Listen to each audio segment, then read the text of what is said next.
You're gonna ask, is there more? There's always more.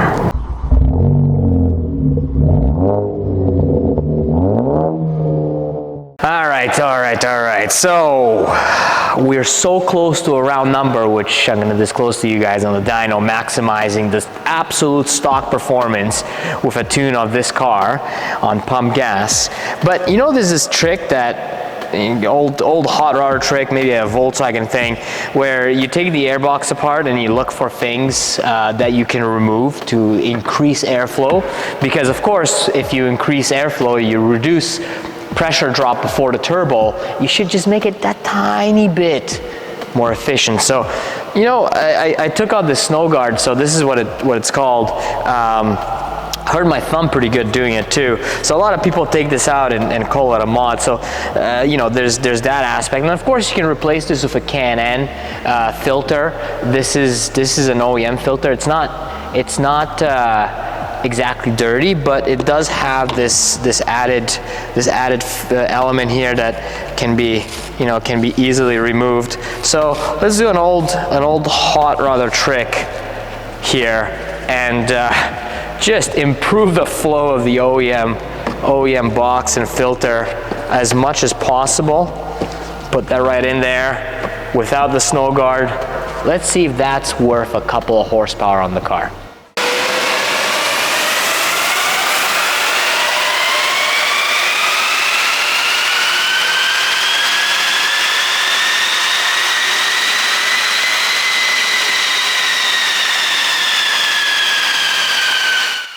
Now onto the long-awaited results and discussion of the dyno session.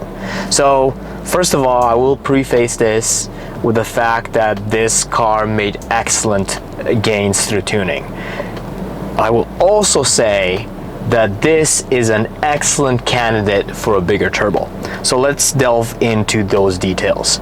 First of all, if you can see this dyno chart here, the faint line are the previous stock tune, stock hardware, and the car has remained stock hardware during these tests, polls. So stock on our dyno, this car made 187 foot-pounds of torque peak and 148 horsepower to the wheels. And you can see that those curves, they are as you expect. It spools nice and quick. In third gear, it spools just about 2,500 RPM just before that, which is nice and quick on this IS-12, but it only holds about 10 PSI stock, and well, it doesn't make a whole heck of a lot of power. Now, enter tuning. So we spent some time on the dyno, we custom tuned this car, and we extracted everything that we could from the stock setup with the fuel that we have here, which is, it's rated at 93. It does vary from area to area, so let's just say an average 93 octane. And the results from tuning alone, you're looking at your torque, your peak torque jumping right there from this blue line to this blue line. You're jumping to 270 foot-pounds of torque, so you're in between 270 and 275 foot-pounds of torque, and your horsepower, your peak horsepower, has jumped by 51 horsepower. So now we're just kissing 200 wheel horsepower on this dyno. On a dyno jet, this is going to read higher, and you can probably see on the internet, especially if the car is compared stock to tune, you're going to see that the stock power level is probably in the 160s, and then you're going to see that the tune power level is may reach above 200. But this is a Mustang dyno, so it's going to be more conservative. What you're looking at is the percentage change. So we actually gained, percentage-wise, over 30% more power than the car came with stock, and about the same, even more so than torque. And you can see that those gains are carried throughout the entire power band, which is really awesome to see. So there's just nothing better you can do to the car other than tuning it to gain power levels that now you're going to be GTI power levels out of your wagon, or just your TSI Golf, which is excellent because this is tuning alone. It's nice and safe. The car is not knocking much on this fuel at all. There's hardly a touch of knock. This is all within the OEM hardware spec, so I'm very happy to see this, and I'm very happy that we're able to offer a tune that can give you guys so much bang for the buck and performance from your 1.8. The other aspect I want to cover is the size of the turbo. So you can see here that peak torque comes on nice and early, but then it drops off. And the reason for this drop off, and the reason for this car actually struggling in the top end past 5,500, you start to see a drop, is simply because the IS12 turbocharger is just too small. And the good thing is that there are upgrade options. There are OEM upgrade options, which we're going to explore in future builds and future dynos, and there's aftermarket upgrade options. I urge you to not go too big. It's a 1.8 liter, so it's going to have a bit more of a hard time spooling a very large turbo, but something like an IS20, IS38 is going to hit hard, and it's going to be, you know, a great upgrade for this car. So if you keep on following this build, you'll see us go through these steps. But just right off the bat, bone stock car with a tune, you can see that there's substantial power to be made. It's all tuned via the access port, which gives you a whole bunch of options in terms of data logging, viewing live parameters, code checking, and so on. And just because you guys are curious, did it make a difference to remove the snow guard? You know what? The answer is categorically no. Here's two pulls, one the same tune, one with the snow guard removed and one with the snow guard in place, and it made absolutely zero difference. The airbox as it sits OEM with that snow guard in place at this power level and this airflow level is plenty efficient. So I don't know, if you guys want to remove it, go ahead, but power wise, as tested on the dyno, it doesn't seem to make any difference. Showing dyno numbers is a good thing. However, to get a real perspective of what these gains mean, you want to have a real world reference, and that is, you know, how quick is the car, how quickly does it accelerate. And this is a third gear pull. Now, if we do this pull in terms of time, you can see that the tuned vehicle is able to accelerate through third gear from 2200 to 6200 RPM in 8.45 seconds. Now the stock car does the same speed change in 12.1 seconds. So this is a very dramatic increase in acceleration. You've basically you know, cut your time by 30%. So now let's take this, take it around the road, and show you guys a couple of more comparisons.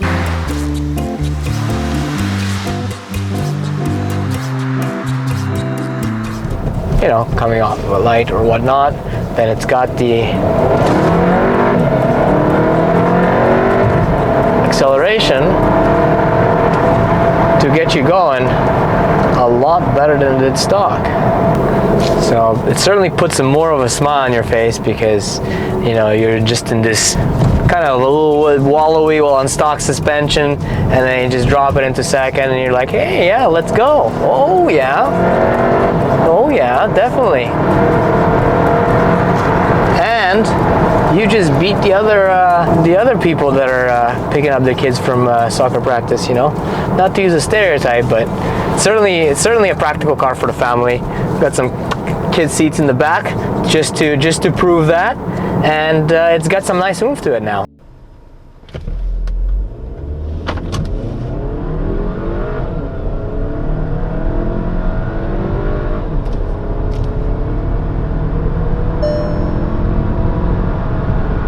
So you guys all saw what the car can do when tuned on completely stock parts, and it was quite impressive, actually.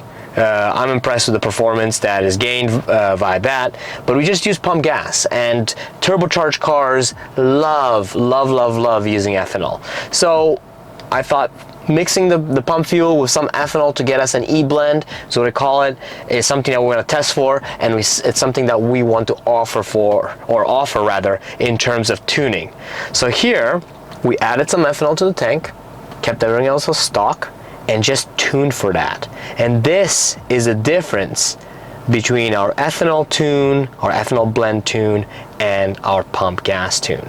So you can see the dark line, it just gains everywhere. There's more torque on our dyno, which is a stingy dyno, keep that in mind. It's now making 310 foot-pounds of torque to the wheels and 213 horsepower, and that's SAE to the wheels. So compare that to the 270 foot-pounds peak and 199 horsepower. But don't just look at the peak numbers.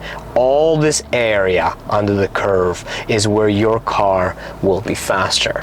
And if we were to compare this to what it was, our ethanol blend tune via stock, I mean, they're just tremendous gains percentage-wise. So you're making 65 wheel horsepower more and 122 foot-pounds of torque more, and the car is faster everywhere. And just to highlight that even more so, if we put the dyno pull, so if we put them in terms of engine speed, you see this, right? Everyone's used to that, you see the gap there. But let's put that pull in terms of time.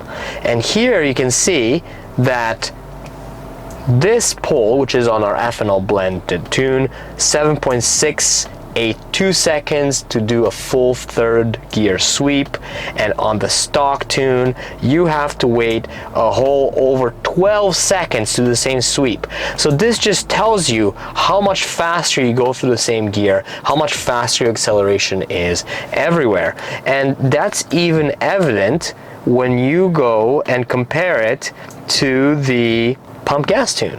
So again, the ethanol tune in this case is about 7.6 seconds, and then the pump gas tune takes about 8.4 seconds to complete the same pull.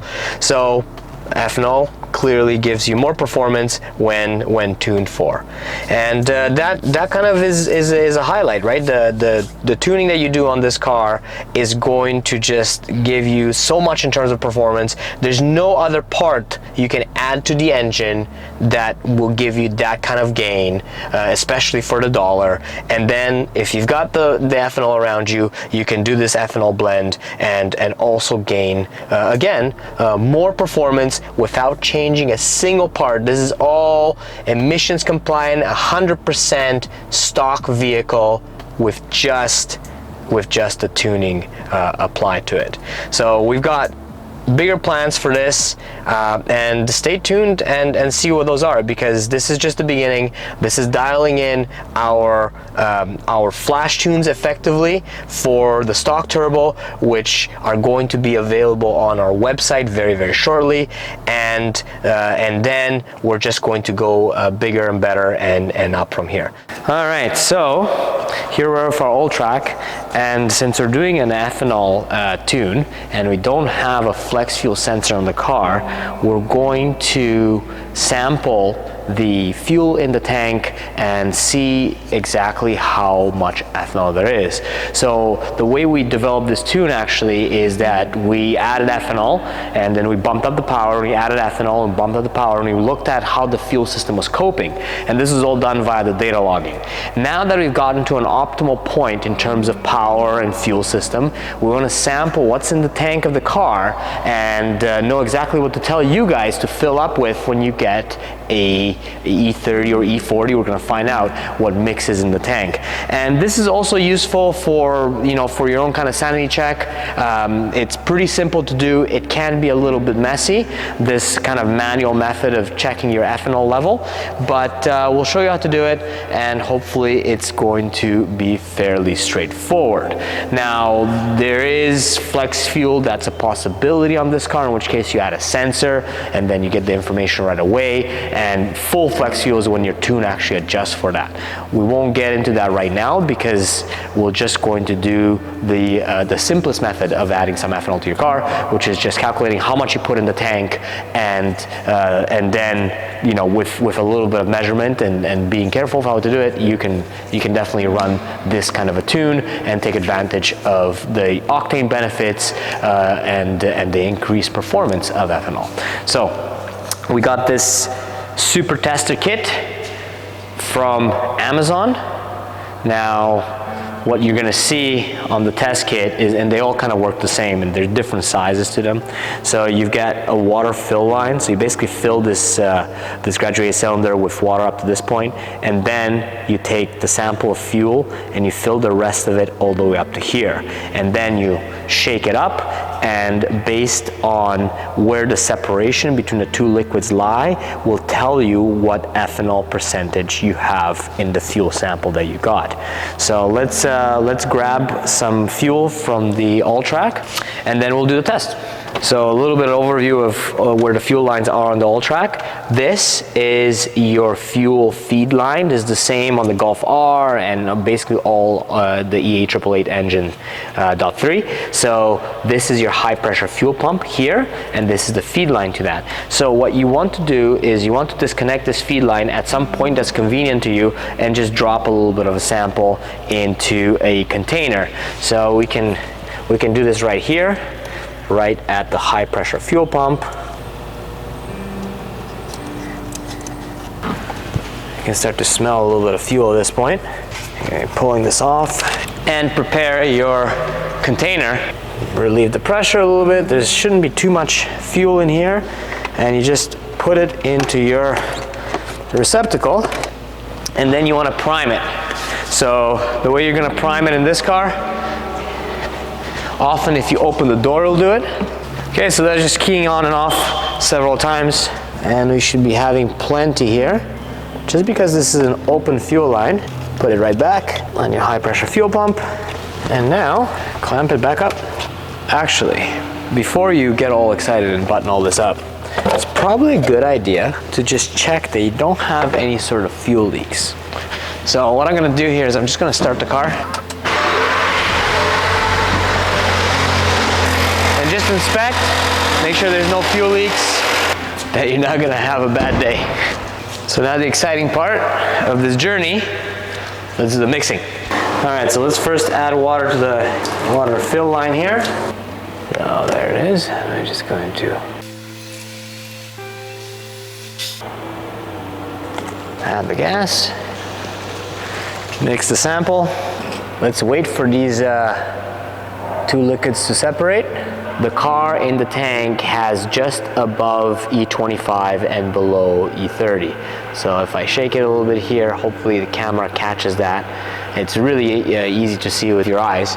So the Tune does perform quite well with this fuel, but I think that if you have somewhere between E25 to E30, you'll be in good shape. So you can use this type of test for any sort of ethanol mixture that you're looking for, and especially in the absence of a flex fuel sensor or anything of the sort, this is a nice, quick and easy way to check your sample.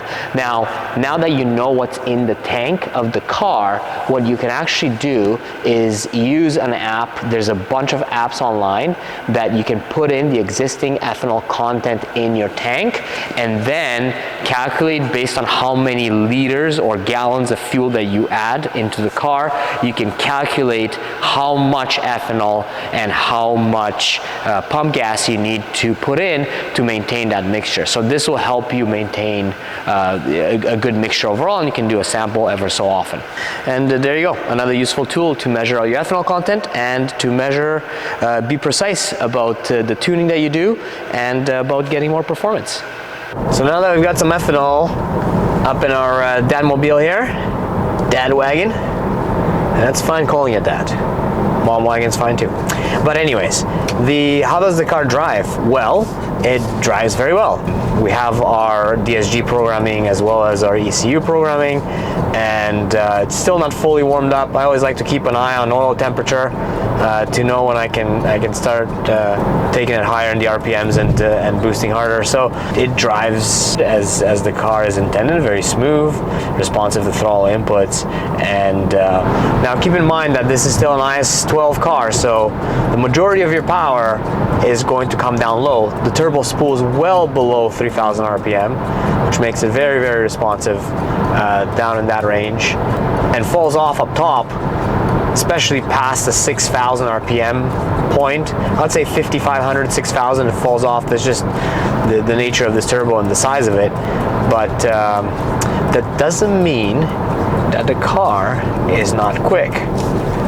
when you are in traffic, stop and go, or you just want to take off, which this car with its four-wheel drive really shine at. So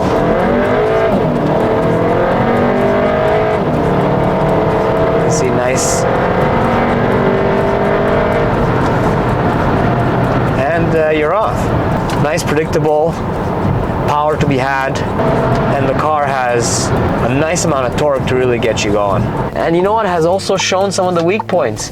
One of them being that this thing needs suspension. As we're wallowing around on the soft suspension only designed for 150 horsepower to the wheels, and now with over 200 and even more so torque, we really need to button this thing down and get some suspension mods in there and get some brake mods in there. Make it sporty, make it match what the engine's able to do. You just drop down a couple of gears and then you go. No fake engine noises out of this puppy. Just a good amount of power. Of course, you're gonna ask, is there more? There's always more. Really good first step in the right direction. All right, so that's how it is. Drives like stock until you put your foot down, and then you can really show off. Anyways, it was really awesome to build this tune for this car. Keep on following this build because this is only the beginning. And if you guys got any questions, we've got a lot of experience with the 2-liter. Now with the 1.8, we're just building up experience in terms of tuning and in terms of what works and what doesn't work on the car. Get in touch with us. Keep following this build. Subscribe to our channel, and we'll see you guys next time.